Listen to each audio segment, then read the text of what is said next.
Yan ang Lungo Tevere. Ako lang hindi nakakaalam kung saan galing ito. Basta napakahaba ito. Napakahaba. Dito lang ako mag-start. Dito lang ako mag-start yan. Napapaligiran yan ng ano, napapaligiran. Pero may history ito. Saka ko na sa inyo isabihin yung history nito. Pag makapunta na ako doon sa center. Yan, oh. Malapad ito na ano. Malapad na ginawa nila ng tulay. Tulay, tinatawag mo. Konti. Yan. Mataas yan. Pero alam nyo ba, pag mag-ulan, yung fonte na yung pinakaano niya sa ano, papakita ko sa inyo. Ano, mag-cruise muna ako dun sa kabila. Kasi doon, di pakita ko rin sa inyo ang kahabaan doon. Kabilang part. Pakita ko rin sa inyo ang kahabaan.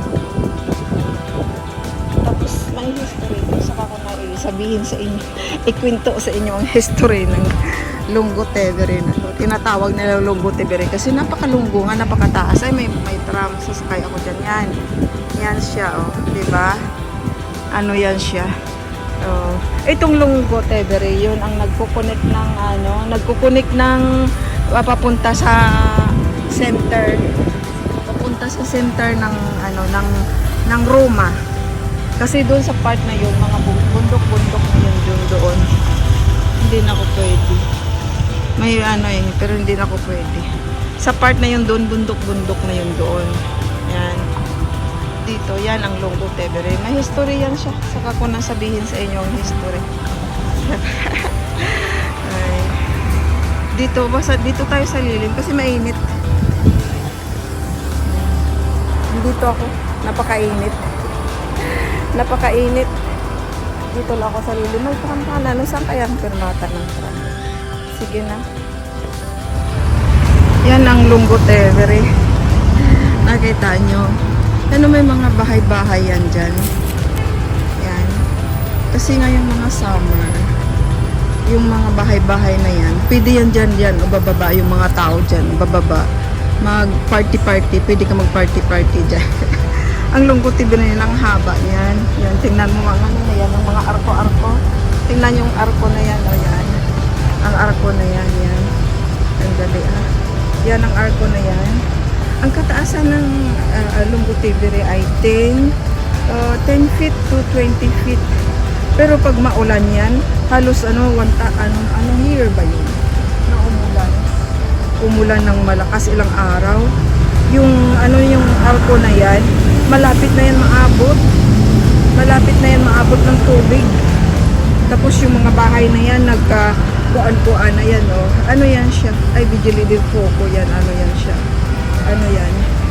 Yung tapos pag summer, ang haba yan, hindi ako makano doon kasi may may nakakuan doon, hindi pwede dumaan. Hindi pwede dumaan. Yan, no, tingnan mo yan, may mga ano yan dyan, may mga kotse din. Diyan sa kayo dumadaan ng kotse, no? Bakit may mga kotse dyan? Pero pag summer yan, pag gusto nyo mag-party-party, mayroon dyan mga nagpa-party-party sila dyan sa paano na yan. Tapos mayroon pa yan beside sa mga bahay-bahay na yan. May ano yan, may boat, may maliit na barko. Tapos dyan, ang maliit na barko na yan, iikuton niya ng maliit na barko na yan, ng Lungo Tevere na sa kahabaan ng Lungo Tevere na yan. Pero gabi yan, gabi. Tapos iikot yan ng barko. Ikot ng barko na yan. Tapos yan sa loob ng na yan, sa loob ng barko na yan, na maliit, ay siyempre party-party din yan. Summer lang yan, summer lang. Hanggang September lang. Basta summer, mayroon yan. Pero gabi lang yan. Walang barko pag araw, pag gabi lang. Kahit yan, yung mga bahay-bahay na yan, gabi lang yan nagpa-party-party dyan. Tapos pupunta ako doon. Pero itong Lungo Tevere, hindi pwede maligo dyan. Kasi na daw yun, no, 2022 ba yun, ng Lungo Tevere na yan ay napakarumi. Kaya hindi pwede maligo dyan. Kahit hindi mo pwede dyan kamay mo dyan kasi full of ammonia ka daw yan at saka mga germs. Kaya hindi pwede maligo dyan sa mag-ano ka lang, mag-party-party lang kayo dyan sa taas lang ng na yan. Pero mga panahon noon, maganda daw yung itong yung Teberi.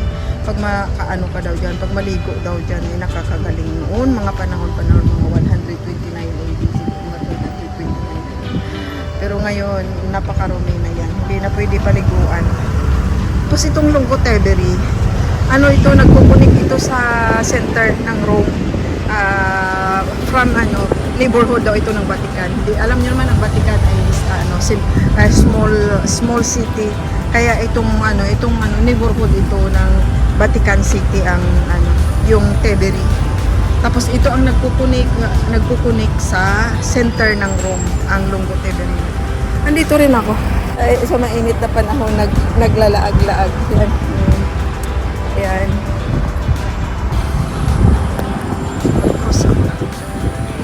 Yan. Nilagyan nila ng fence. Delikado siguro pumunta dyan.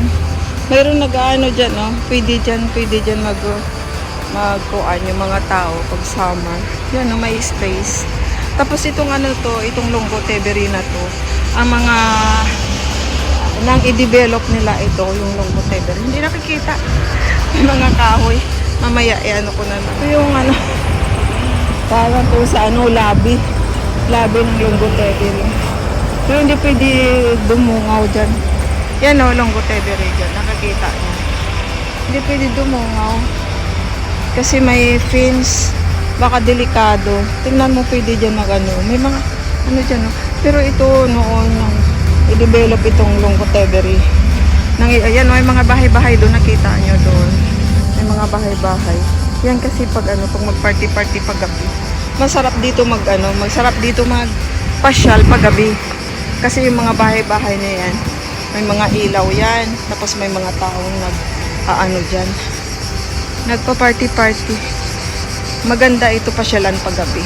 Bago to dinevelop yung yung Teberi, nilagyan nila ng ng walls na to. May mga malalaking dyan, mga malalaking factories daw, may mga malaking factories, mga teatro, tapos yung mga bahay na sinira para itong Lunggo Teberi na to. Nakita niyo yung na yun, yung kanyang arko-arko. Bato yun. Ginawa nilang tulay. Bato. Yan ang daming bahay-bahay dun sa kabila. Makapunta kaya dun sa kabila. Pakita ko sa inyo yung bahay-bahay dun sa kabila. Maganda dito pag gabi magpasyal. Pakita ko lang sa inyo yung sa Google. Napakaganda. Tingnan nyo. Full of yan. Full of lights. Kaya ang tao na pumupunta dyan, ma-enjoy talaga. Kaya yan ang sabi ko na makita mo talaga ang beauty ng Lunggo Teberi pag mamasyal ka pag gabi. Kasi ganyan ang hitsura. Ganyan din ang hitsura ng barko. Maliit na barko. Sa Google ko na kinuha picture pag gabi. Kasi hindi naman ako pwede magpasyal dito pag gabi. Hindi ako pwede magpasyal pag gabi. Pero pwede naman kung may kasama. Magpasok pa dyan sa bahay-bahay na yan. Maraming bahay-bahay yun noon. Nang umulan ng malakas yun, ng bahay-bahay na yun. Ako kung saan na yan nakikita, pero hindi naman talagang anod na anod. Yung naglalayo lang siya sa pustula kung saan siya. Anong 19 na mga 1980s. Hindi 1990s. Ba yun ako nag-start dun sa trabaho kasi hindi 2000 2009 siguro na umulan ng malakas. Tapos yan siya, malapit na maabot. Ito isang party na naman ng Lunggo Teberi. Nakita ko sa inyo. Maraming bahay-bahay, di ba? Maraming bahay-bahay. Sabi ko paggabi maganda dito ipasyal. Yan, mga bahay-bahay na yan. Yan siya. Ilaw yan paggabi. Maganda pagpasyal dito. Makita mo ang beauty ng Lunggo Teberi. Sabi ko, ang Lunggo Teberi na ito ay nagkukunik ito from Vatican to center of Rome. Kasi di ba yung Vatican yan? Small city. Kaya ito nilagyan ng tulay para maka-cross ka dito, maka-cross ka sa ano, sa city, sa Rome, city ng Rome. Itong ano na to, yung ano to, stone po yung kanilang ano, yung itong bridge na to, made of stone. Yan o, made of stone. Ako may pulis, takpon ko ng pulis. Di ba pag build nito, nang i-build itong ano na to, nang i-build itong Longo Tevere na to, maraming mga building ang sinira dito. Para lang mapinto. Ano, Longo Tevere. Mo yun, ang arko na yan, pag maulan, maano yan siya, malapit maabot yan. Pero ito kahit na hindi maulan, mataas na yan. 10 to 20 feet ang tubig dyan. Kundi pwede maligo dyan kasi marumi. Babalik niya ako doon. Ito lang naman ang gusto ko pakita sa inyo. Longo Tevere, Longo to. Hindi ko nga ako kahit ako, hindi ko alam kung saan galing yan. Saan matapos. Pero paggabi, kung may sakay kasi siguro ng boat, iikot ka eh. Ng baloto na yon. Pero mahal siguro yun. Hindi natin kaya. Yan, ang Longo Tevere dito sa Roma. Ang Longo Tevere nagkukunik ng Rome, City of Rome, from Vatican. At doon din yung pinakita ko. Doon sa mga bukid-bukid na yun, yung monte, mga monte, bukid. Tapos may ano doon. Ito yung Longo Tevere ang nagkukunik. Basta hindi ka makapunta ng ano, ng City of Rome pag hindi ka dumaan dito sa Longo Tevere. Kahit saan ka pupunta, may Longo Tevere. Okay ba? Okay. Oh, sige na, dyan ako. Dito ako nakipag ano dito sa Longo Tevere. Bye-bye! Enjoy watching!